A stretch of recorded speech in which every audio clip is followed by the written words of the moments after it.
नमस्कार, मेरा नाम निशांत चौहान है। मैं ग्राम खिलवाई का निवासी हूं, जो कि तहसील गढ़मुक्तेश्वर और हमारा डिस्ट्रिक्ट हापुड़ में है। और मैंने इंटर पास हूं। मैं पहले मेरा कार मैकेनिक का काम था दिल्ली में, द्वारका में।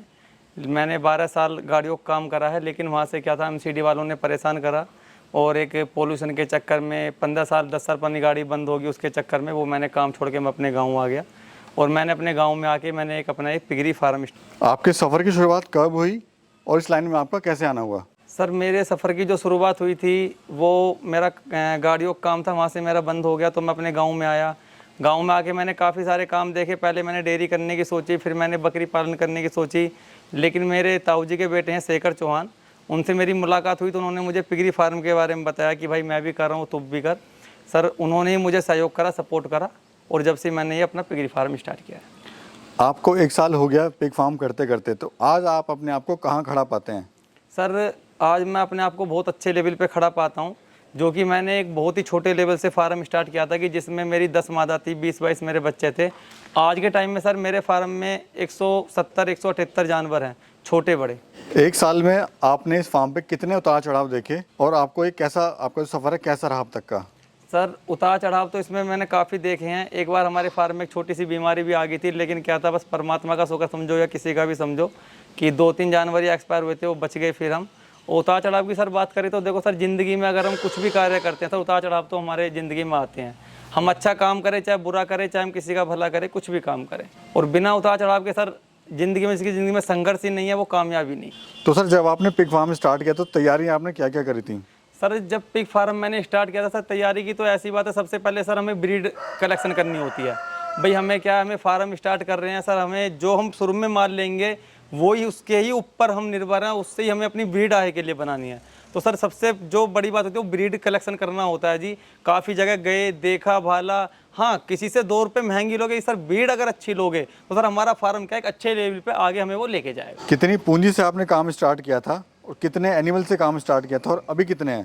सर, अगर हम रकम की बात करें तो सर मैंने तकरीबन 5.5 लाख के आसपास में सर मैंने काम स्टार्ट करा था। सर 10 में मादा लेके आया था जो प्रेग्नेंट थी, और सर 20 से 22 में बच्चे लेके आया था।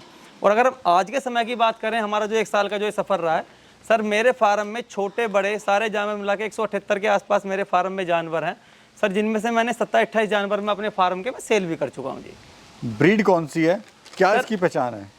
सर, ब्रीड जो है हमारे फार्म में सर अभी तक लार्ज वाइट ही है, यॉर्कशायर लार्ज वाइट है सर। इसकी पहचान क्या है सर, सबसे पहले तो क्या हमें देखना होता है कि हमारी जो मादा है भाई उसकी हाइट कैसी है, उसके पैर कैसे हैं, वो क्या किसी से लड़ती तो नहीं है। अगर सर सबसे मेन होता है हमारे फार्म को चलाने के लिए ब्रीड के ऊपर, अगर हमारी ब्रीड अच्छे सर हमारा फार्म बहुत अच्छे लेवल तक चलेगा। एक सवाल जो फार्मर भाई जानना चाहते हैं, वो कौन सी ब्रीड से स्टार्ट करें और जो ब्रीड ले रहे हैं क्या वो असली है नकली है, थोड़ा उसके बारे में बताइए। क्यों एक सही ब्रीड का होना फार्म पे ज़रूरी है?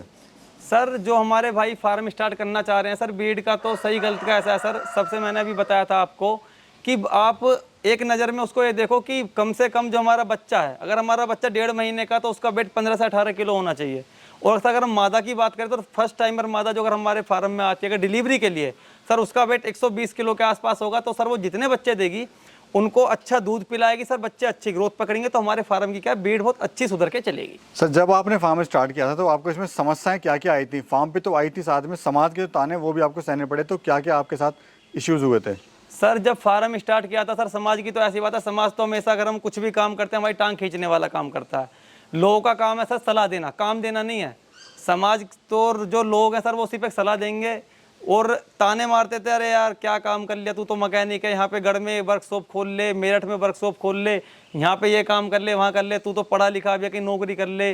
सर ताने तो हर कोई मारता, लेकिन मैंने उन तानों की परवाह ना करते हुए सर मैंने अपना ये पिगरी फार्म मैंने स्टार्ट किया, और सर मैं आज इसमें ही अपने मन से मैं अपना काम करता हूँ सर, अपने इसमें मैं लगा हुआ हूँ और अच्छे ही मुनाफे में आज के टाइम में। और जो लोग आज के टाइम में जो मेरी मजाक बनाते थे सर, वो आज देख देख के जलते हैं कि भाई बाकी में लड़का कामयाब हो गया। ट्रेनिंग कहाँ से लिया आपने और क्या प्राइवेट से लेनी चाहिए या सरकारी से लेनी चाहिए? सर, ट्रेनिंग की अगर हम बात करें सर, मैंने ट्रेनिंग जो ली थी, हमारे शेखर भाई हैं, शेखर चौहान, उनका फार्म है, बड़े भाई हैं हमारे सर, उनके यहाँ पे मैंने 1-2 महीने मैंने देखा, उनके साथ में काम करवाता था, देखता था कि मादा की डिलीवरी हो रही है, बच्चे कैसे कैसे नहीं क्या करना है, या जो भी दवाई गोली का है। सर ट्रेनिंग की अगर हम बात करें, जो हमारे युवा साथी लेना भी चाहते हैं सर, अगर उनको सर्टिफिकेट चाहिए तो सर लें वो सरकारी से, और अगर उनको अपना काम स्टार्ट करना है तो सर वो अपने किसी भी प्राइवेट से लें। और ज़्यादातर लोग क्या करें कि किसी के फार्म पे जाके विजिट करके वहाँ पे देखें और अपने हाथों से प्रैक्टिकल करें, तो सर ज़्यादा बेस्ट है। हर बिजनेस में प्रॉफिट का एक रेशियो होता है, किसी में 40% प्रॉफिट होता है, किसी में 30% होता है, तो इसमें कितना % प्रॉफिट होता है? सर अगर हम आज इसकी बात करें सर, जिस टाइम पे हमारे इसका पिगरी का रेट 110-120 रुपए किलो था, जब भी लोग सर इसमें 30-35%, 40% बचा रहे थे, सर आज के टाइम में 205 का रेट है, फिर भी सर इसमें 45%, 50% तक का इसमें मार्जिन है जी। आपका टर्नओवर कितना है और कितना टोटल प्रॉफिट है? सर अगर टर्नओवर की बात करें तो सर तकरीबन 1 साल के अंदर मैंने 9 से 10 लाख का मैंने इसमें से अपना माल सेल करा है। सर जो अगर प्रॉफिट की बात करें इसमें से, तो सर 4 से 4.5 लाख रुपए के आसपास इसमें मेरा प्रॉफिट हुआ है। फीड खुद बनाते हैं, कंपनी के लेते हैं? सर फीड हम कंपनी का लेते हैं, ड्यूज कंपनी का फीड लेते हैं जी। जो फीड खिला रहे हैं सर, वो कैसे पता लगे कि हमारी फीड कामयाब है, हम उससे हमारा फार्म जो आगे बढ़ रहा है? सर ये बहुत अच्छा सवाल किया है आपने। सर हम अपने बच्चों को जिसको हम फीड देते हैं, या हमारा बड़ा जानवर है जिसको भी अगर हम फीड खिला रहे हैं, प्रॉपर फीड खिला रहे हैं, उसका सर हर महीने वेट करिएगा, उसका थोड़ा ध्यान रखिए कि उसको हमें डिवॉर्मिंग कब करवानी है, बच्चे को लीवर की ज़रूरत है, किस चीज़ की ज़रूरत है। हर महीने अगर आप वेट करोगे तो सर आपको बहुत ही अच्छा प्रॉफिट रहेगा, आपकी नज़रों में बच्चा रहेगा क्या हमारे इस बच्चे ने 4 किलो फीड खाया या 10 किलो खाया, इसका वेट कितना इसने पकड़ा, नहीं पकड़ा जी। 100 किलो होने में जीरो से कितना समय लगता है, कितने की फीड लगती है और कितना उससे प्रॉफिट होता है?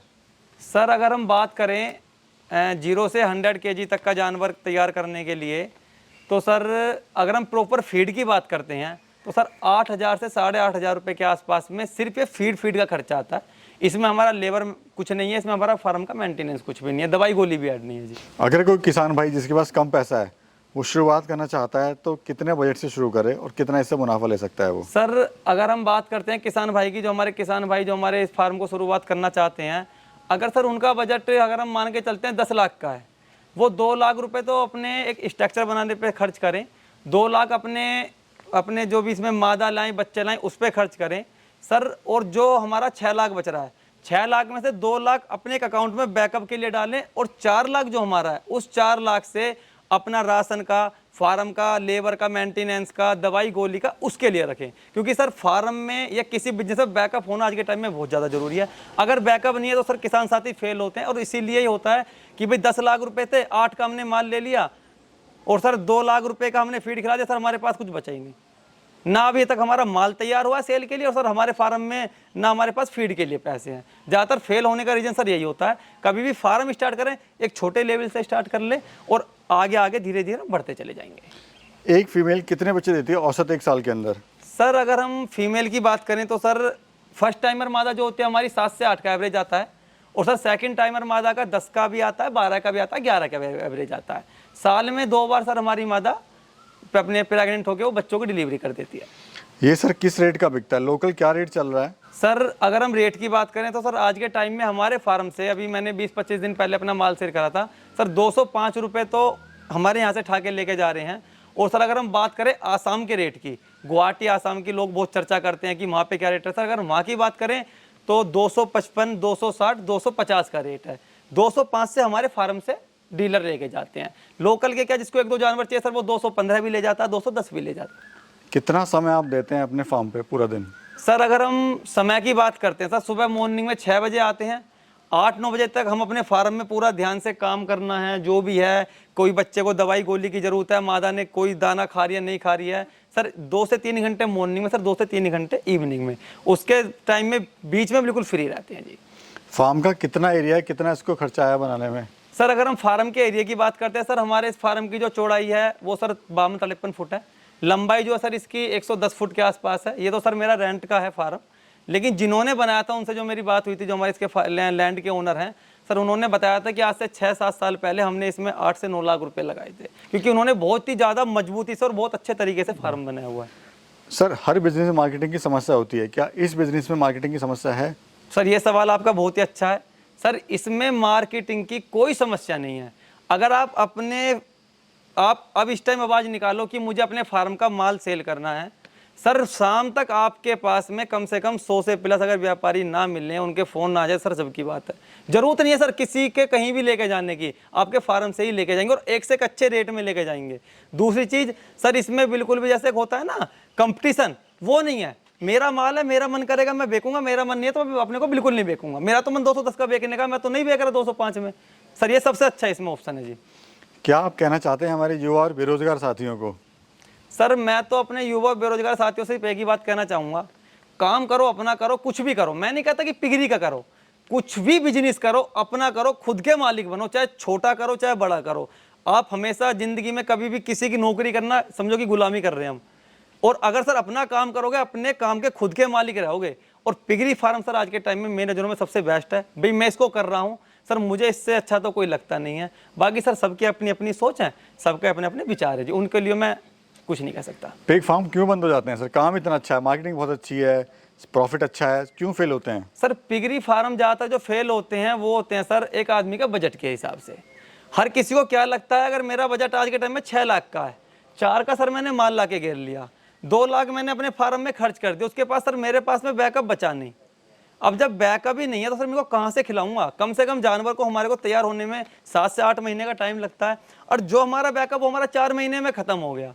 फिर आदमी सर क्या करता है, अपना कच्चा माल बेचेगा। कच्चा माल का मतलब है कि 40-50 किलो का जानवर बेचेगा सर, उसमें उसको कुछ नहीं बचेगा। वो बेचता रहेगा, फार्म में लगाता रहेगा, उसकी ग्रोथ तो फार्म की होगी नहीं सर, लेकिन उसका माल धीरे धीरे वो खत्म हो जाएगा। फिर वो 10 जनों से ये बात बोलता है कि अरे यार इसमें तो कोई प्रॉफिट ही नहीं है। और सर दूसरी चीज़ होती है इसमें एक पार्टनरशिप वाली। अगर इसमें पार्टनरशिप है, अगर इसमें 2 पार्टनर है, 3 पार्टनर सर सबसे ज़्यादा उसमें फेल होते हैं। उसमें क्या होता है कि भाई मैं तो आ गया, तू कहाँ रह गया, तू आ गया भाई मैं कहाँ रह गया। सर इसमें अगर आदमी काम करे, मेरी जो सलाह है, जो मेरी एक अपनी मेरी व्यक्तिगत सलाह है, मेरे अपने खुद के विचार हैं, अपना काम करो, चाहे 2 ही जानवर लेके करो, लेकिन करो एक अकेले। दूसरे के पार्टनरशिप में इस काम को सर कभी भविष्य में मत करो। सर इसमें लोन की व्यवस्था है क्या?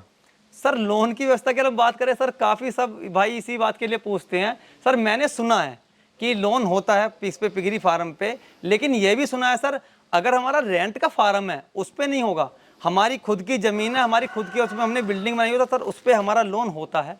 ऐसा मुझे बताया, एक भाई से मेरी बात हुई थी, उन्होंने मुझे बताया था कि भाई मैंने भी करवाया है, लेकिन सर रेंटल के काम पे कभी भी लोन नहीं होता। नमस्कार सर।